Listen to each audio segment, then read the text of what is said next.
Sans. You know him, you love him, he's the bona fide poster boy of all indie game culture, and after nearly a decade of internet folklore built around the untouchable comedian dunking on everyone while being stronger than UTM, he's finally started to wind up on the power scaling side of YouTube.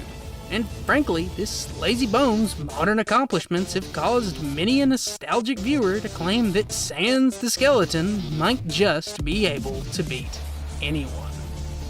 But can he beat Goku though? Yes, from as early as characters could throw punches, the granddaddy of shonen manga has existed to put them in their place as fiction's universal measuring stick. So, why not? If people really want to know where the funny bone man's limits lie, then let's go over what would unironically happen if one dodging, glowing white dude fought the other.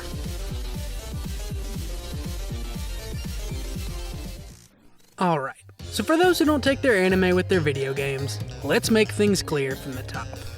This is Sans. He's the easiest enemy in all of Undertale. Just one attack, one defense. Losing to a single hit is kinda his whole shtick. And of course Goku is, well, Goku. So I'm probably not surprising anyone by saying that Sans isn't here to win an arm wrestling match. No, you see, what makes a Sans fight so interesting is that Sans is a cheater. A card-carrying member, if you will, of that strange club in fiction who seem just a little too aware of their fictional status. And for Sans, knowing that he was just another NPC to be squashed turned his reality into one cruel joke. Hence why, during the game's bad ending, after you've wiped out all his friends and slowly gained the power to threaten his universe, Sans doesn't fight you with brute force, but instead, he exploits the only world he knows by treating it like a game. And obviously, that's where most of the confusion around Sans' power comes from, since whether it's breaking the fourth wall, bending the rules, or straight up begging you, the player, to give up and go touch grass, Sans' toolkit was deliberately designed to invalidate the hard work of stronger characters by abusing Undertale's mechanics, leading to this polarized perception of the character, where Sans is either some unbeatable hacker man capable of giving anyone without infinite redos a bad time, or he's irrelevant 1 HP fodder because his abilities are so ingrained into Undertale's gameplay that they can't logically be applied to anyone else. And this is where Goku comes in, since it's become quite the trend in modern power scaling to pit new hacks characters against Goku to ask if he can just punch through their broken abilities, as a way of better understanding said ability. And with Dragon Ball Daima recently exploring the effects of magic on Goku, plus the poor fans of Undertale currently needing a 12-page dissertation to even understand why the funny heart turns blue, answering which version of Goku, if any, Sans could feasibly tussle with should serve as a great future reference to prevent a lot of heartache. And surprisingly, the answer is actually a lot simpler than you might think too, because all of Sans' powers are rooted in the most fleshed out aspect of the Undertale world, the game's battle system. This simple UI is known as the bullet board, and like most gameplay features in Undertale, it's considered a canon part of the world's magic system, where all fights take place. That's important because, similar to JJK's domain expansion or some cosmic version of Simon Says, this board imposes new, unbreakable rules on anyone caught by it. The most important of these rules has to do with this heart. It's the physical representation of your soul, and once you're in the board, it's ripped out of you, then thrown into battle, making it vulnerable to attack. In the bullet board, however, attacks are magical in nature and can somewhat bypass the physical body to damage this soul, which we see on full display with characters harming ghosts who explicitly can't be hurt through physical attacks.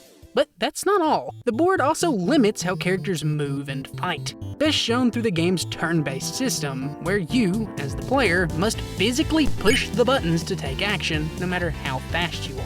This is canonically confirmed to be the case in Undertale's good ending, where the player's body can't move, preventing button switches, despite their soul still being able to independently avoid attacks. Meaning that anyone under the effects of the bullet board likely have their physical speed and durability negated. Since you aren't the primary target of these attacks, your soul is. Now, of course, this board isn't a power unique to Sans or anything, but like we said before, because of that fourth wall awareness, Sans can abuse these mechanics to a ludicrous degree. For example, his infamous dodge isn't some ultra instinct-like ability as Fanon often portrays, it's just him sliding his sprite out of the way to prevent you from hitting him. He can also glitch the screen, remove invincibility frames, poison you with karma, and since the game is turn-based, if he thinks he's about to lose, he'll literally just stand there so you won't ever have a turn. Needless to say, everything revolving around this board is basically the definition of how strong Sans is. And if a character was ever fully under its effects, it can honestly start to sound like a Saitama-esque no-limits fallacy insta-win button. But Sans has actually lost fights before. In fact, on screen, he's kinda never won a fight before. So we can say pretty confidently that once you reach a certain level, Sans does fall off. In the context of Undertale, this level is defined by the Big Five: Frisk, Kara, Azzy, Flowey, and... Now, I'm not going to bore you with the specifics for these five, since this video isn't about them, but broadly speaking, you can arrange this group from weakest to strongest in pretty much any order and make a decent argument for it. They've been the de facto god tiers for a long time. What makes them important to this discussion, though, is that Sans has not only fought, but lost to most of these characters before.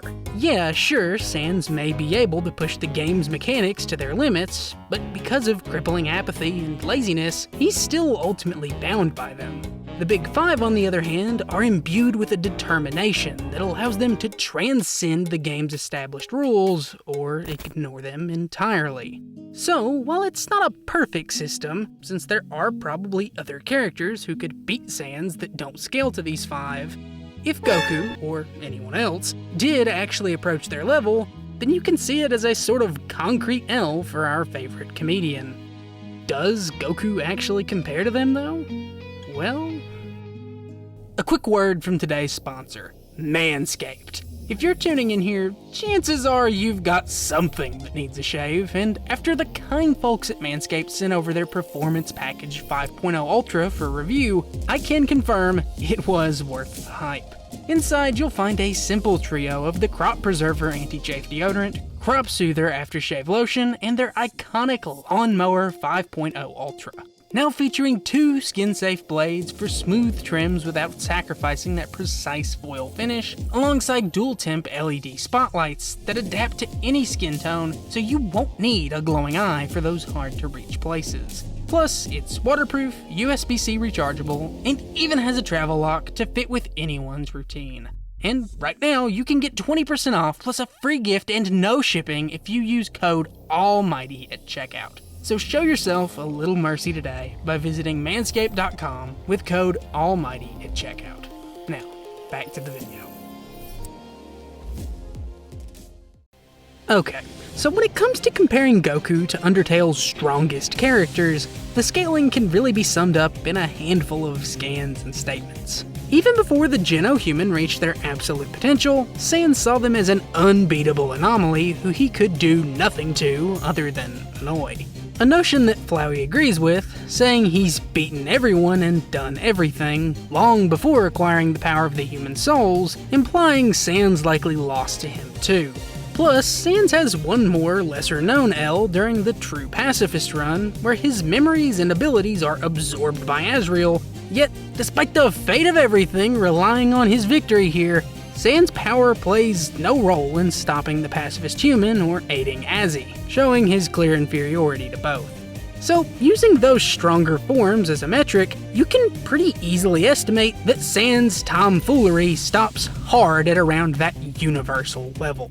Whether it's Kara's world-cutting slash erasing the universe, if not debatably the multiverse, Photoshop Flowey with his 6 souls and 6 universes under his control, claiming he could beat Kara, or, of course, Asriel's infinite attack stat, which is, by definition, infinitely more powerful than the prior Photoshop Flowey, making him a literal god who, verbatim, wanted to use that power to destroy the Undertale world. Then, obviously, like I said before, this level of power let them defy the rules of the bullet board, with Flowey outright removing the board along with its turn-based mechanics during his fight, Azzy doing the same when he straight up chucks the credits at you, and the humans have both created new buttons, manifested items from nothing, and even attacked multiple times outside of their turn. Now, while some may try to stretch these feats into a gag-type power, comparing things like changing the game's name or destroying your computer files to ripping the pages out of Goku's manga or something, if we're being a bit more genuine here, this level of universal timeline-transcending power is something pretty much everyone and their grandma views as synonymous with Dragon Ball Super. Mainly the God Goku vs Beerus fight, where Goku throws like 3 punches and nearly blows up a universal macrocosm before absorbing that power into his new base state and building upon it for the rest of the series, eventually mastering it through Instinct, a form with power that blatantly transcended time, shook an infinite void, and surpassed a living universe. Making it pretty cut and dry that by some point in Super, Goku probably can just flex his power and break Sans board like a Kit Kat bar. With things like Z or Daima being a little more contentious, considering that prior to Super or the late Buu saga, abilities like Guldo's Time Freeze, Deborah's Magic Spit, or even Goma's Evil Eye seem to work just fine at applying magic effects with specific rules on the cast. So, if Goku did Goku things especially, Sans might unironically give those forms some trouble. But honestly, even if you were to throw all that out the window and just pretend like Sans magic works on max power Goku anyways, it's still Goku. So even stuck in video game rules, Ultra Instinct's autonomous movement ability would make Goku's soul auto-dodge most attacks, and the guy is already immune to karma damage since he's pure of heart. So unless you give Sans some OP fan form or a few human souls, I think it's pretty safe to say this is another tally for the Goku beats broken character by punching the board. And that's all for today. Thanks, everyone.